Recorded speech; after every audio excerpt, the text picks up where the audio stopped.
गुरु जी कहते हैं कि कंस ने द्वेष भाव से कृष्ण का स्मरण किया, तो भी उसे गोलोक मिल गया।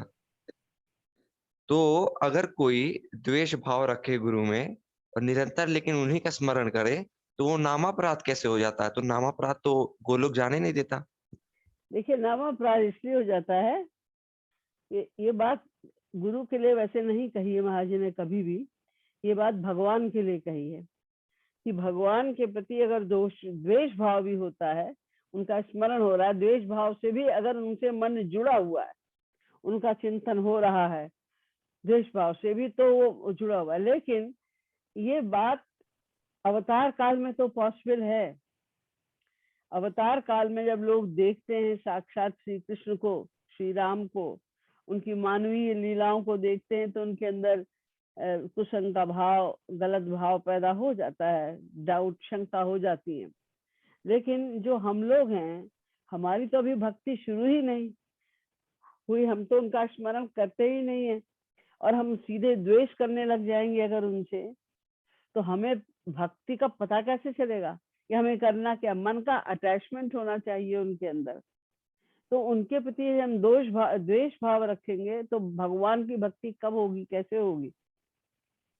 तो महापुरुषों के प्रति, या जब वो अवतार काल में नहीं है, तो आनुकूल्येन कृष्णानुशीलनम, ये कहा गया है हमारे शास्त्रों में कि श्री कृष्ण की भक्ति साधकों को अनुकूल भाव से ही करनी होगी, प्रतिकूल भाव से मायाबद्ध जीव नहीं कर सकता।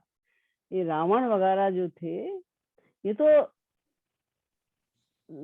पार्षद थे भगवान के। जय विजय जो पार्षद थे भगवान के, वही तो रावण आदि कुंभकर्ण आदि बने थे। इनका तो नित्य संबंध था श्री कृष्ण से, शापित थे। श्राप के कारण ये राक्षस बन गए थे, और श्राप के कारण ये श्री कृष्ण का, श्री राम का विरोध कर रहे थे। ये विरोधी नहीं थे ये लोग। और अगर अंदर प्यार भरा हुआ है महापुरुष के प्रति या श्री कृष्ण के प्रति, अंदर प्यार भरा है, ऊपर से आप गुस्सा कर रहे हैं, तो गुस्सा है ही नहीं, क्योंकि भगवान क्या तो अंदर की बात देखी जाती है।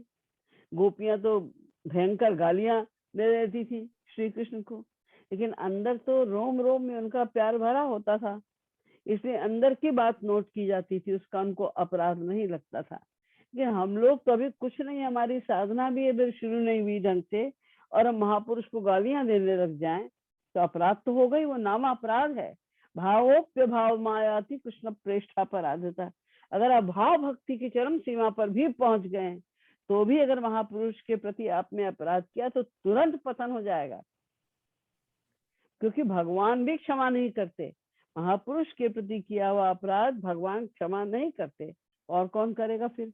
भगवान के प्रति अपराध हो जाए तो महापुरुष आपको समझा बुझा के, आपसे साधना करवा के क्षमा करवा देगा।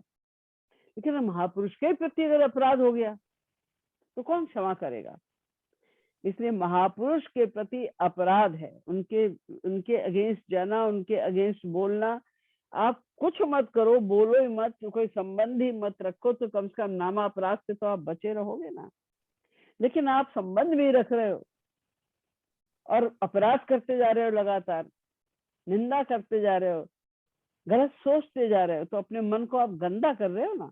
तो उस गंदा, जब मन ही गंदा हो गया, तो भगवत प्राप्ति कैसे होगी? निर्मल मन जन सोई मोहि भावा।